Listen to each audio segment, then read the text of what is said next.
вот и сбылась мечта идиота.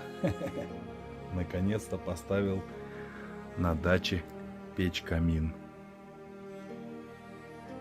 Красота. Ну какая дача без камина?